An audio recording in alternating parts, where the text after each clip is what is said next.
मदद और मुस्कान दो एक ऐसे इत्र हैं जिन्हें आप दूसरों पर जितना अधिक छिड़केंगे आपके जीवन को वह उतना ही ज़्यादा सुगंधित करते जाएंगे।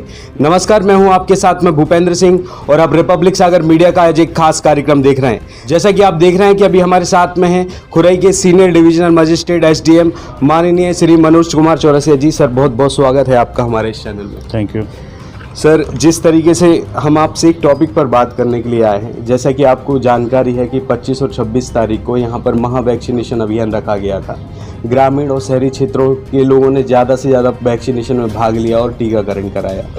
लेकिन अब है ना, जैसे कि यहाँ वैज्ञानिकों का कहना है कि थर्ड वेव आने के चांसेस हैं, सितंबर, अक्टूबर, नवंबर में कभी भी आ सकती है।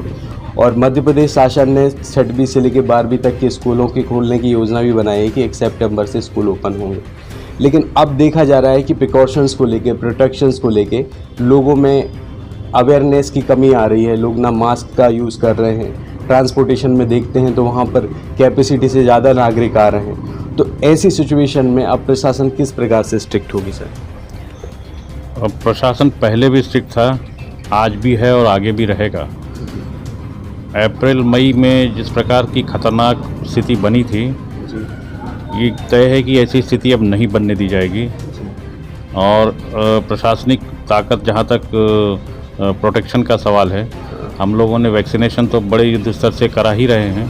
साथ ही हमारी ये कोशिश भी है कि लोग इसके बावजूद भी मास्क का इस्तेमाल करें, सैनिटाइज करें और डिस्टेंसिंग बनाए रखें। कुछ जगहों पर कॉम्प्लेसेंट हो रहे हैं, ये देखा जा रहा है कि कुछ जगहों पर लोग ये प्रयास करने की मास्क न लगाएं और भीड़ भी इकट्ठी कर रहे हैं। उस पर हमारी सतत नज़र है और इसके बाद यदि वो नहीं मानेंगे तो जिस प्रकार की दंडात्मक व्यवस्था पहले की गई थी पुनः की जाएगी और लोगों को इस प्रकार से अवेयर कराया जाएगा कि अभी हम कोरोना से मुक्त नहीं हुए हैं, अभी हमको वैसे ही सतर्कता रखनी है जैसे हम पहले रख रहे थे, ताकि हम इस विभीषिका से हम लोगों को बचा सकें।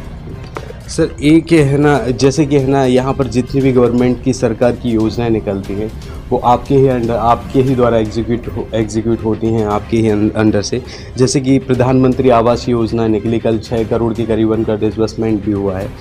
मैं ये जानना चाहता हूँ कि जो लोग और भी ग्रामीण क्षेत्र में सरकार की योजनाओं से काफ़ी लोग अवेयर नहीं होते हैं, तो इस प्रकार की प्रशासन के द्वारा कोई कैंपेनिंग चलाई जाती है कि ग्रामीण स्तर पर भी लोग सरकारी योजनाओं से अवेयर हो सकें? हाँ, जैसे कल का कार्यक्रम था उसमें पूरे ग्राम स्तर पे भी दिखाया गया था और हर एक ग्राम पंचायत में लोगों को एकत्रित करके इस प्रकार के कार्यक्रम को दिखाया गया। और न सिर्फ खुरई में दिखाया गया बल्कि पूरे के पूरे मध्य प्रदेश में दिखाया गया इस प्रकार से। और आज पेपर की कवरेज भी है और लोगों को भी जब इस प्रकार के लाभ मिलते हैं, लोगों को अपनी अच्छी अवस्था देखते हैं, दूसरे लोग देखते हैं, तो उनको भी लगती है कि हम भी इस प्रकार से लाभ पाएँ। तो इस प्रकार इसका एक प्रचार तो होता ही है और लोगों को खुद भी शासन की योजनाओं के बारे में जानकारी लेना चाहिए। हम लोग तो देते ही हैं, यदि लोग स्वयं भी लेंगे तो उन तक बेहतर तरीके से इस प्रकार की योजनाओं का लाभ पहुंचेगा। और सर, जो स्कूल अब ओपन होने वाले हैं 6वीं से लेकर 12वीं तक, और जो स्कूल ओपन होंगे उसमें है ना, सरकार की कुछ निर्धारित गाइडलाइन भी तय की जाएगी। तो स्कूल की मॉनिटरिंग कैसे की जाएगी कि सभी है ना नियमावली, मतलब नियम का वो पालन करें? स्कूल के जितने प्राचार्य हैं इनकी बैठक ली जा रही है और इनको ये अवेयर कराया जा रहा है कि किस प्रकार बच्चों को सुरक्षित रखें, किस प्रकार से 50% उपस्थिति के साथ इसको लिया जाए और प्रत्येक दिन जो बच्चों की उपस्थिति के पहले उनको सैनिटाइज़ किया जाए और क्लास को सैनिटाइज़ किया जाए। इसके अलावा ये सुनिश्चित कराएं कि मास्क सबको लगे और डिस्टेंसिंग बना करके बैठाया जाए ताकि सुरक्षित रहें बच्चे। और यदि ये सफल रहता है तो आगे पूरी क्षमता से स्कूल खोले जा सकें।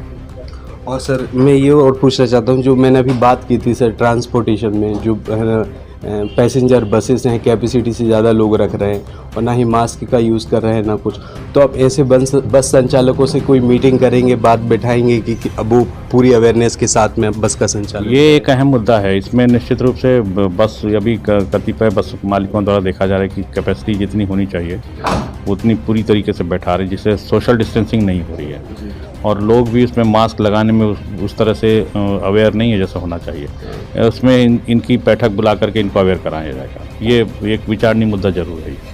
और सर, जो है ना थर्ड वेव में सबसे ज़्यादा अटैक अब है ना बच्चों को होगा, मतलब 18- यानी 18 साल से कम बच्चों के लिए।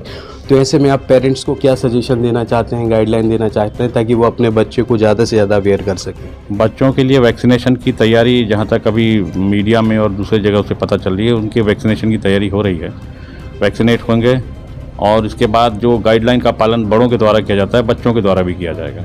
और बच्चों का जो स्कूल खुल रहा है तो उसमें जब बच्चे स्कूल जाएंगे तो बच्चे तो अवेयर जो रहेंगे, लेकिन ये दायित्व पेरेंट्स का है कि वो बच्चों को अवेयर कराएं, बच्चों को ये बताएं कि अभी जो है कोरोना हमारे क्षेत्र से गया नहीं है और उसको अभी नियंत्रण करने की आवश्यकता है।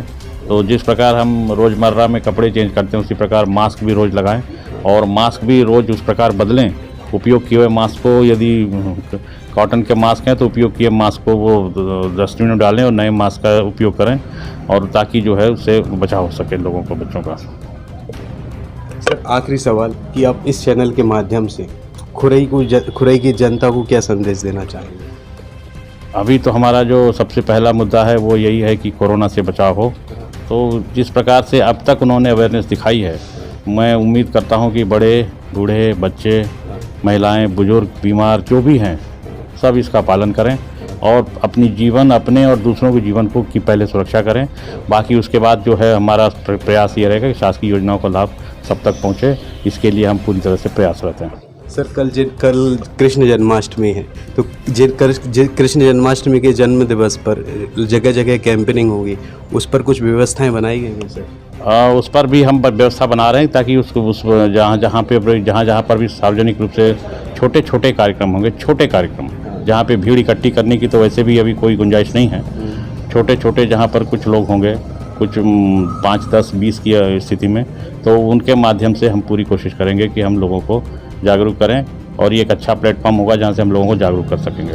सर बहुत बहुत धन्यवाद चैनल के साथ में जुड़ने के लिए। जैसा कि आपने देखा कि अभी हमारे साथ में थे खुरई के एसडीएम श्री मनोज कुमार चौरसिया जी। इसमें पेरेंट्सों को कितना जिम्मेदार होना चाहिए अपने बच्चों को लेकर, और जो स्कूल खोलने के निर्देश मध्य प्रदेश शासन के द्वारा सभी स्कूल संचालकों को दिए गए हैं, अब स्कूल संचालक किस तरीके से उन नियमावली का पालन करते हैं और बच्चों को प्रोटेक्ट करते हैं तो समय ही बताएगा। लेकिन यह तो तय है कि प्रशासन इस समय पूर्ण रूप से सख्त है। अगर जो सरकार के दिए हुए नियमों को तोड़ता है तो प्रशासन उस पर सख्त कार्रवाई ले सकता है।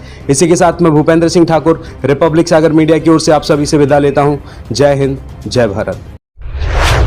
दुनिया के सबसे बड़े और आधुनिक प्लांट में हर बारीक परीक्षण से गुजरकर साइंस, टेक्नोलॉजी एंड डिजाइन के अद्भुत मेल से बना है सोनालिका ट्रैक्टर। एक ऐसा ट्रैक्टर जिसमें है जबरदस्त पावर। सोनालिका ट्रैक्टर्स में है एचटीएम इंजन जो दे ज्यादा माइलेज, ज्यादा पावर और ज्यादा स्पीड। हर किसान की आन बान और शान। तो जीत लीजिए ये दुनिया अपने सच्चे साथी सोनालिका ट्रैक्टर्स के साथ। सबसे कम डीजल, सबसे ज्यादा पावर और सबसे ज्यादा रफ्तार का ही नाम है सोनालिका ट्रैक्टर्स, साथ ही हर जीत का। तो फिर देर किस बात की है, आज ही संपर्क करें साक्षी ट्रैक्टर्स एंड मोटर्स, अधिकृत विक्रेता सोनालिका ट्रैक्टर्स, वीरेंद्र पूनम पटेल, कृषि उपज मंडी के आगे, खुरई रोड, सागर, मध्य प्रदेश।